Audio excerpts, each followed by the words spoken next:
대한민국 중심 채널 KBS 1라디오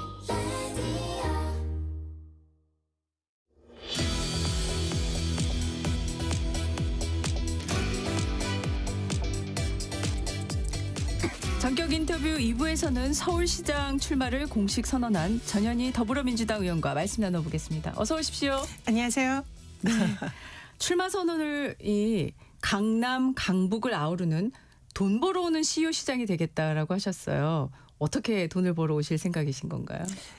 앞서 윤희숙 전 의원님이 서울이 굉장히 침체됐다. 에너지가 좀 넘쳐나야 된다. 이 말씀하셨는데요. 네. 바로 그 지점입니다. 서울이 이 침체되고 전반적으로 경기가 떨어지고 서울을 대표하는 산업도 없는 그런 소비 도시로 전락을 했습니다. 그래서 오세훈 시장 시절에 서울이 이런 활력이 떨어지고 그야말로 잠자는 도시가 되었다. 그래서 이것을 다시 깨워야 된다. 이것이 이제 서울시장 도전의 의미이고요. 네. 그러기 위해서는 가장 중요한 것이 돈이 흘러야 됩니다. 그래서 돈이 전역에 흐르면서 각 경제 주체들이 활성화되는 그런 서울인데요. 그러기 위해서는 새로운 산업이 만들어져야 되는데 제가 지금 계획하고 있는 가장 돈 벌어오는 시장이라는 의미는 외화를 벌어오겠다. 그래서 전 세계인이 서울을 찾게 하고 문화 관광 산업을 활성화시켜서 서울에 외국인들이 많이 와서 돈을 쓰게 하고 그 돈이 서울 전역을 흐르고 결국은 서울이 활력을 되찾겠다. 이런 의미고요. 그리고 강남에서 이제 제가 당선이 됐었잖아요. 예. 그리고 지금은 강북에 국회의원을 하고 있습니다. 그래서 지금 서울의 강남북 격차 그래서 서울의 이런 균형 발전을 위해서는 강남과 강북의 모든 동의와 이해관계를 일치시켜야 되는데 강남에서도 이겨본 전현희가 강북에서 현재 국회의원을 하고 있는 그래서 강남북을 아우를 수 있는 그런 유일한 후보가 아닌가 그런 의미에서 그런 구호를 냈습니다. 네. 기존 행정에 대해서 가장 비판받아야 될 지점은 어디라고 생각하십니까? 지금 오세훈 서울시장이 그동안 서울을 완전히 침체되고 잠자는 도시로 만들었는데요. 가장 중요한 원인 중에 하나가 그 책임 회피라고 생각합니다. 서울시장은 사실은 인허가권 뭐 거의 모든 서울에 대한 그런 권한을 가지고 있는 그런 막강한 힘을 가지고 있는 시장입니다. 그럼에도 불구하고 오세훈 시장이 하는 것은 그동안 보면 사실상 전시행정에 치중을 했고 한강버스라든지 아니면 뭐 서울 아이를 만들려다가 지금 이제 현재는 포기를 한 건지 모르겠지만 안 하고 있지만 예. 뭐 그런 거라든지 또 여러 가지 그동안 서울시장에 보이는 뭐 한강 뭐 채빛 둥둥섬 뭐 네. 이런 것들 네. 그런 것들이 전시성 행정에 치중하고 사실은 자신이 문제가 생길 때는 그는 책임을 회피하면서 한강버스도 민간 회사 아니냐 이런 식으로 이제 빠져나가고 예, 있다고 그런 그러시는군요. 행정을 했었습니다. 그러다 보니까 정작 시장이 문제점이 있는데 시민과 소통하고 거기에 대해서 책임지고 소통하고 설득하는 이런 과정이 없었고요. 그러다 보니 전반적으로 서울은 오세훈 시장의 겉멋 정치, 전시 행정의 산물이었다. 그러다 보니 서울에 그 안에 살고 있는 사람들은 침체하고 경제는 활력을 잃고 그야말로 잠자는 도시로 전락을 했다. 이렇게 봅니다. 네. 네. 1호 공약이 정말 눈에 띄었어요. 동대문 디자인 플라자 요새 DDP라고 하잖아요.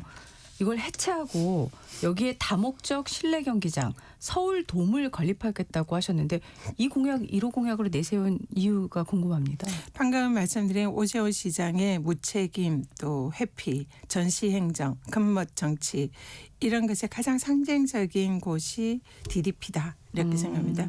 DDP가 물론 이제 지금 건축물 자체는 의미가 있다 인정을 하고요. 네. 그래서 많은 분들이 오셔가지고 사진 찍고 갑니다.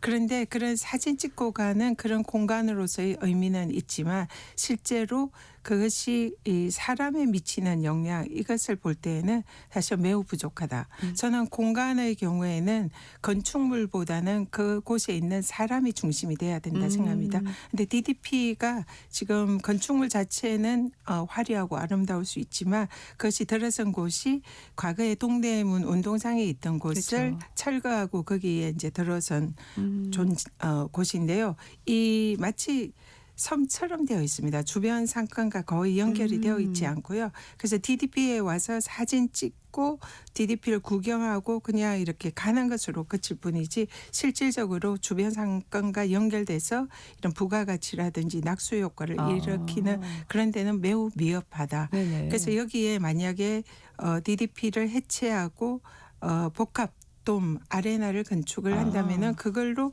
유발할 수 있는 경제적 효과는 엄청나고 실제로 계산을 해보니까 예. K-팝 공연을 한 번 할 때에 가져올 수 있는 수익이 한 번 공연에 한 1조 원 정도를 상회할 수 있다고 합니다. 네. BTS 경우에는 한 번 공연하면 뭐 1조 5천억 뭐 이런 정도의 수익을 창출을 한다고 하니까요. 네네. 그러면은 1년에 한 10번 정도의 공연을 하게 되면은 10조 이상의 그 수익을 창출을 할 수가 있고요. 그리고 그런 것이 이 공연장에 오는 해외인 관광객들의 경우에는 그냥 공연만 보고 가는 것이 아니라 그 근처에서 숙박하고 관광하고 먹고 쇼핑하고 그래서 부가되는 창출 이익이 어마어마한 거죠. 그런데 지금은 DDP는 와서 사진만 찍고 그냥 가는 네. 그리고 주변 상가에 거의 효과가 미미하다고 하거든요. 네네. 그래서 이런 부분을 볼 때에도 DDP라는 그 단지 건축물만 있는 그런 것을 벗어나서 주변 상권을 살리면서 동대문을 다시 부활할 수 있는 상권을 부활할 수 있는 이런 효과가 필요하다. 그것이 서울 전체의 활력을 되찾을 수 있는 그런 경제적 효과도 만들어낼 것이다. 그 그런 구상에 생각입니다. 대한 질문이 바로 이제 이런 질문이 나올 수 있는데 일단 건물을 해체한다는 거는 그 디자인적인 상징성이 있고 또 제 이름은 기억이 지금 제가 언뜻 떠오르진 않은데 자, 유명한 하디드. 네네 네네. 건축가가 또 네네. 하셨잖아요. 네. 거기에 따른 좀 반론이 있을 것 같아요. 비용 문제 네. 완전히 철거해 버리면 그 동안에 거기 DDP가 또 서울시 어떤 상징물로서 갖고 있었던 그런 위상도 있겠고요. 두 번째는 건설 기간을 지금 어느 정도가 걸릴 걸로 추산하고 계신지 모르겠는데 그 기간만큼 또 동대문 상권이 또 침체되지 않을까 이런 우려도 나올 수 있을 것 같은데요. 지금 DDP가 주변 상권에 미치는 그 경제 유발 효과는 극히 미미하기 때문에 네. 건설 동안에 근처에 미치는 영향은 별도로 추가로 더 많이 생길 것 같지는 않습니다. 그렇게 이미 보시는군요. 효과가 거의 없다. 네네. 이게 지금 이번에 서울시에서 제가 DDP 해체를 하겠다 하니까 발표한 자료 중에 근처 상권 매출이 DDP로 인해서 늘어났다라고 주장을 하고 있습니다. 예. 근데 그는 지금 보니까 코로나 대비해서 카드 매출이 좀 늘어났다 이런 지금 자료로 보이고요. 네. 실제로 이 2019년에 동대문의 관광특구의 카드 매출을 보니까 약 1.5조 원 정도 주변 상권이 네. 그런 매출이 있었어요. 네네. 그런데 지금 2024년에 지금 카드 매출이 8,941억 원으로 지금 확인이 됩니다. 네. 그렇기 때문에 이미 현재로서도 그 과거 대비 40% 이하 마이너스로 지금 떨어져 있는 상황입니다. 그래서 근처 상권이 지금 굉장히 침체되어 있고 네. 공실률 경우에는 DDP 근처에 있는 상가들이 공실률이 70% 내지 80%입니다. 그러니까 네. 거의 비어 있고 임대가 되지 않고 이 쇼핑을 하거나 즐기러 가는 사람들이 거의 없다는 거죠. 그래서 DDP가 이 주변 상권의 이 뭔가 그 활성화를 이끌어내는 그런 효과가 현재는 거의 없다는 거죠. 그래서 이 DDP를 물론 건축학적인 가치도 저는 인정하고 아깝다는 분도 분명히 있습니다. 그러나 중요한 것은 이런 공간에 건축물이 우선이 되어서는 안 되고요. 사람이 우선이 되어야 된다 네. 생각합니다. 그래서 이 건물을 가지고 현재 이 땅값만 해도 한 거의 3조 원에 육박하는 땅이거든요. 그런데 이 3조 원에 육박하는 이런 엄청난 그 서울 한가운데 강북의 상징물인 그런 공간에 이 사실상 거의 경제적 효과를 유발하지 않고 사람들이 소외되는 그런 건축물이 과연 있어야 하는가. 그래서 많은 전문가들이 DDP는 아깝지만 해체하는 것이 정답이다. 이런 주장을 하시는 분들이 이미 많이 있고요. 네. 그래서 동대문 상권에 이 아레나를 들었음으로써 유발할 수 있는 경제적 효과 그리고 주변 상권을 살리는 효과 그리고 무엇보다도 여기가 야구의 성지였던 동대문 운동장이 있던 그쵸. 자리였습니다. 네네. 그때도 이 동대문 운동장 야구의 상징을 철거하는 데에 굉장히 반대가 많았습니다. 그것을 오세훈 시장이 디자인 서울을 한다면서 허물고 새로 지은 거거든요. 그런데 지금 이제 아레나를 지으면은 여기에 야구장 이 버튼만 누르면 요즘은 돔. 예, 네. 기술이 발달해서 예, 예. 야구장으로 변신할 아. 수 있고요. 축구장으로 변신할 수 있습니다. 무엇보다 어제 제가 현장에 가서 확인했는데 요즘은 드론 스포츠가 굉장히 유행한다 합니다. 예. 그런 것을 할 수 있는 드론 스포츠 경기장 또 e스포츠 경기장으로 변신할 수 있고요. 동대문 일대 패션 의류 상가들과 함께하는 패션 쇼가 연중 열리는 그런 공간으로 활용할 수도 있습니다. 네. 그래서 이런 다목적 공간으로 활용을 하면은 연중 무휴 사람들이 찾아오고 경제적 효과를 누릴 수 있고 주변 상권을 살릴 수 있고 또 그 일대에 문화관광 유적지가 많잖아요. 그 동대문이라든지 또 도성이라든지 한양도성. 궁궐 네네. 이런 것이 다 연계가 되어 있어서 전 세계인이 K-팝 공연을 보러 오면서 e스포츠를 즐기러 오면서 주변에 또 우리 전통 문화유산을 관광하고 또 그 일대에 머무르면서 또 그 일대에 동대문 패션상가 보석상가 광장시장 이런 데 다니면서 먹고 쇼핑하고 이럴 수 있는 관광의 메카가 될 수 있습니다. 네. 그래서 저는 이것이 동대문 상권을 부활시키고 야구의 성질을 다시 찾고 그리고 전 세계인이 찾아오는 공간이 돼서 아까 말씀드린 외야 돈을 벌어올 수 있는 핵심 요지가 되는 거죠. 그래서 여기서 돈이 흐르는 그런 특구가 되어서 결국은 이거는 강북 시대를 여는 그런 선언을 하는 그런 핵심 기지가 된다. 그렇게 생각합니다. 네. 서울 시민들이 제일 사실 관심을 갖는 게 부동산 정책인데요. 지금 의원님께서는 오세훈 시장의 그 신속 통합 기획에 대해서 비판을 하고 계시거든요. 재개발 재건축 속도를 획기적으로 줄이는 방법을 있다고 하셨는데 어떤 방안을 지금 생각을 하고 계시는 걸까요? 일단 지금 신통 기획이 이 재개발 재건축을 하기 전 단계 기획 단계를 단축시키는 그런 네. 안입니다. 그래서 이러면 신속 통합 기획인데요. 신통하지가 않습니다. 그래서 서울의 오세훈 시장이 2021년에 시작을 해가지고 신통 기획 부지가 224개 대상지였어요. 근데 네. 지금 현재 착공이나 이렇게 시작한 거는 한 두세 군데 정도밖에 되지 않는. 그러니까 사실은 신통 기획이 아니라 느리게 지금 제대로 성과가 없는 그런 거라 말뿐인 허울뿐인 이것도 또 하나의 오세훈 시장의 전시행정의 산물이다 이렇게 생각합니다. 네네. 그렇지만 저는 이게 이제 완전히 아무런 의미가 없다라고 주장하진 않아요. 그래서 제가 시장이 된다면 오세훈 시장의 신통기에 받겠습니다. 그래서 그 단계에서 최대한 줄이는 건 의미가 있는데 이걸 속도를 더 높여야 됩니다. 그래서 이런 신통기획이 진짜 신통기획이 될 수 있도록 하겠다. 이게 네. 먼저 말씀드리고요. 네. 그러려면 왜 어떻게 해야 되냐. 지금 오세훈 서울시장은 서울시만 이걸 하려고 해요. 근데 지금 그 서울의 부동산 대책은 서울시만해서는 안 됩니다. 정부와 서울시 그리고 구청 이 3자가 함께 가야 됩니다. 네. 신통기획만 하더라도 이 지침에 의해서 하는 거거든요. 근데 이거는 법에 의해서 좀 더 속도를 그러니까 획기적으로 단축시킬 수 있도록 권한과 그런 게 법의 근거가 필요합니다. 아. 그래서 그렇게 해서 좀 더 정부와 그래서 국회가 같이 협업을 해야 된다는 거죠. 그래서 제가 구상하는 서울의 이 부동산 속도를 높이는 것은 이 정부 서울 구청이 함께 통합해서 이 재건축 재개발의 속도를 줄여야 되고요. 또 하나는 서울시에서 도시계획위원회에서 재개발 재건축 인허가를 이제 관련된 이제 하잖아요. 예. 그러면 이게 구청 단계로 넘어갑니다. 그러면 구청 단계에서 또 실제로 운용하는 과정에서 주민들의 뭐 동의라든지 네. 또 거기에서 뭐 각종 규제라든지 그리고 또 뭐 환경부의 뭐 환경 지침이라든지 여러 가지 장애윤이 많습니다. 그리고 주민들이 더 이런 식으로 변경을 해달라. 그리고 동의율 또 거기에 부담금 여러 가지 문제가 있죠. 예, 예. 그러다 보면은 처음에 계획대로 이제 되지 않으면 다시 서울시 도시계획심의위원회로 또 다시 올라갑니다. 가죠. 예. 그러니까 이렇게 되풀이 서울이 되고 반복되죠. 이 과정에서 사실은 뭐 거의 10년 가까이 아니면 그 이상 걸려서 20년 걸리는 이런 재개발 재건축이 너무나 많습니다. 그렇기 때문에 서울시로 다시 넘어가면 거기서 처음부터 시작해서 또 시간이 걸리죠.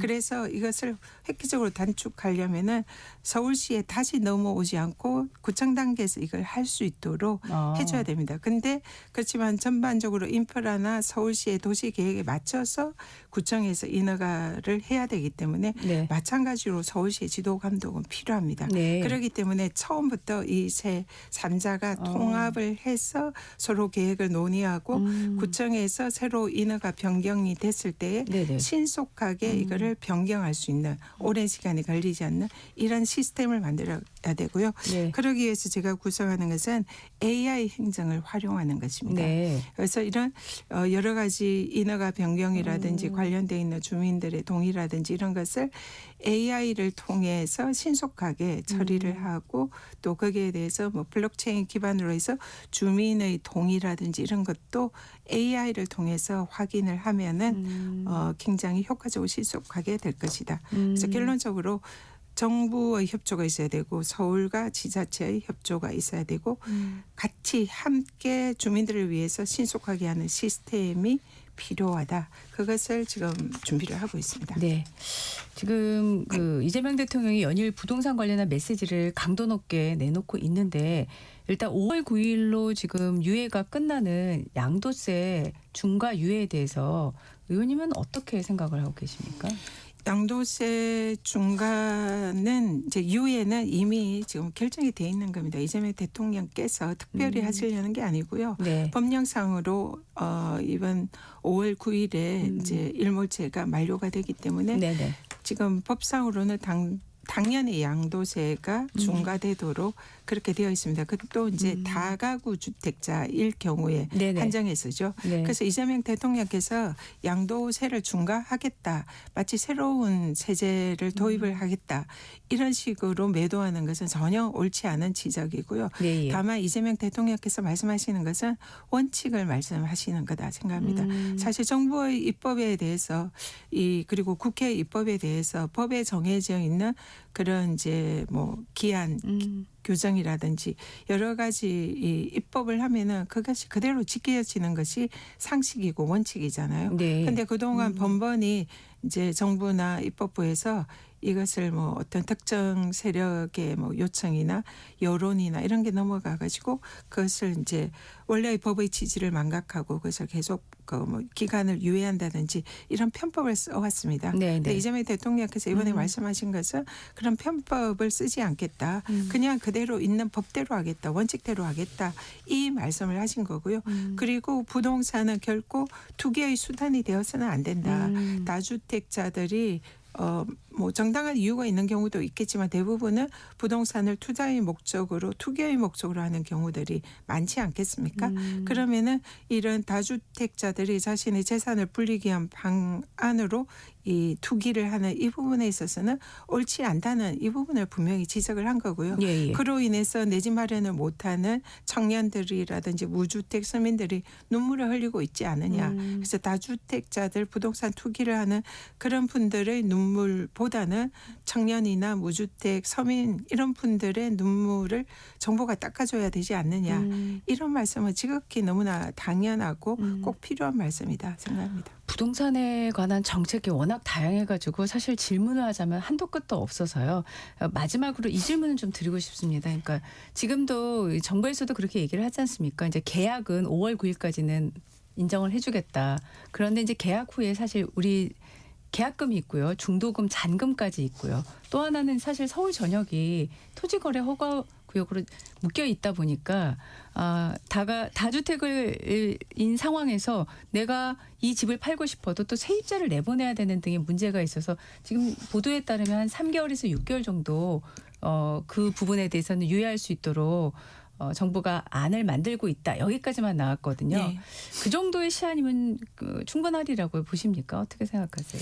일단 개인적으로는 네. 이 주택을 정부의 방침에 호응해서 주택을 팔려고 하는데 실제적으로 그런 노력을 하고 있는데 그게 방금 말씀하신 이런 네. 현실적인 문제로 기한 내에 이루어지지 않을 때 그런 부분에 있어서는 어느 정도 그걸 편의를 봐주는 이런 정책은 필요하다 생각합니다. 그래서 예. 정부가 그런 부분에 관해서는 대책을 마련하지 않을까 이렇게 생각이 들고요. 네네. 근데 중요한 것은 네. 이것은 어느 날 갑자기 다주택자들의 경우에는 양도세를 중과하겠다라고 하는 그런 정책이 나온 게 아니라는 거죠. 네. 이미 법이 있었다는 거죠.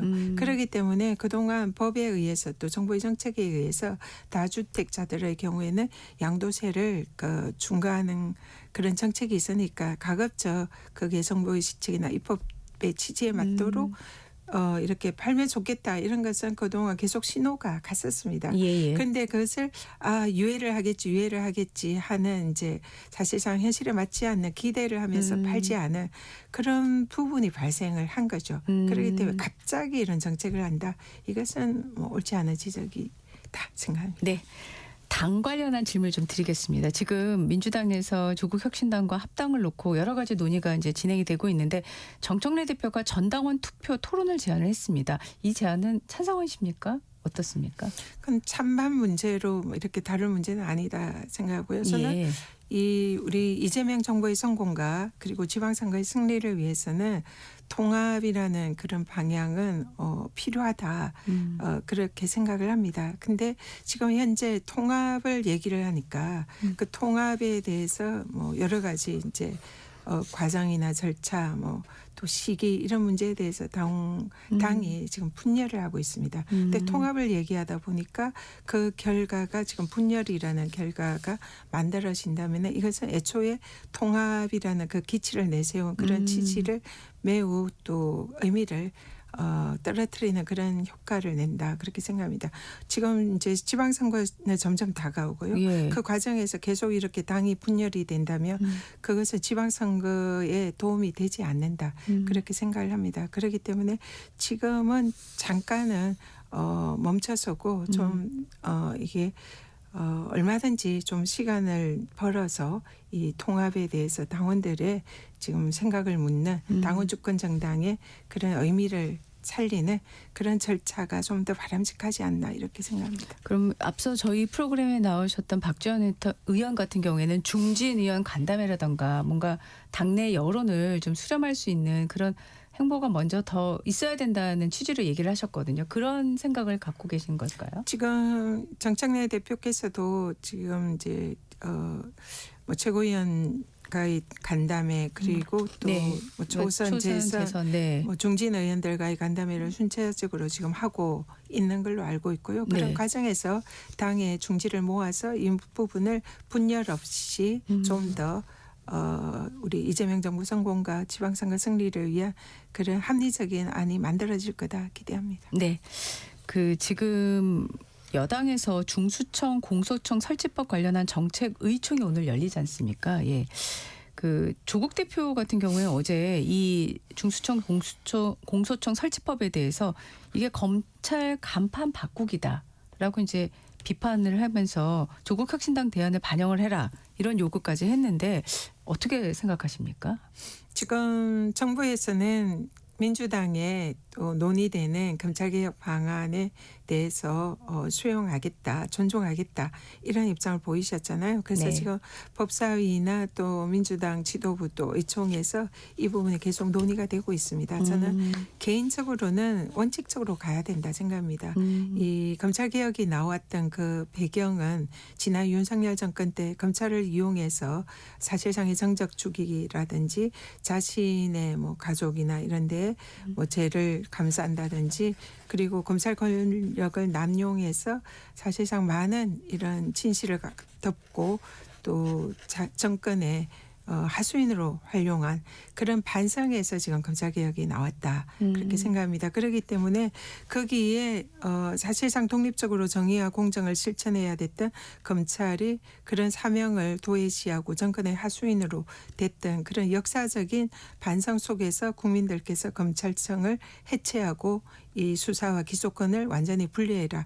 이것이 국민들께서 현재 국회에 명령하신 거다 이렇게 생각하고요. 네. 민주당의 의원들은 그 사명을 정확히 따라야 된다 이렇게 생각을 합니다. 네. 그렇기 때문에 지금 중수청 내에 그 사실상 이원하는 네. 이런 구조는 기존의 검찰청의 수사와 기소의 분리라는 이 검찰 개혁을 사실상 왜곡하는 그런 구조다. 그렇기 때문에 이것은 일원화해야 되고 기존의 공소청과 중수청, 수사는 중수청, 공소는 기소라는 이런 검찰 개혁의 본래의 형태를 반드시 갖춰야 되고 그리고 공소청에 수사 보완권을 주는 방안은 현재로서는 허용되지 않는다 이런 방향으로 가야 된다 이렇게 생각합니다. 그러면 지금 본회의가 12일 정도 예정이 지금 돼 있고 이렇게 되면 지금 사법개혁안도 그렇고요. 지금 말씀하신 중수청이나 공소청 설치법도 그렇고 이게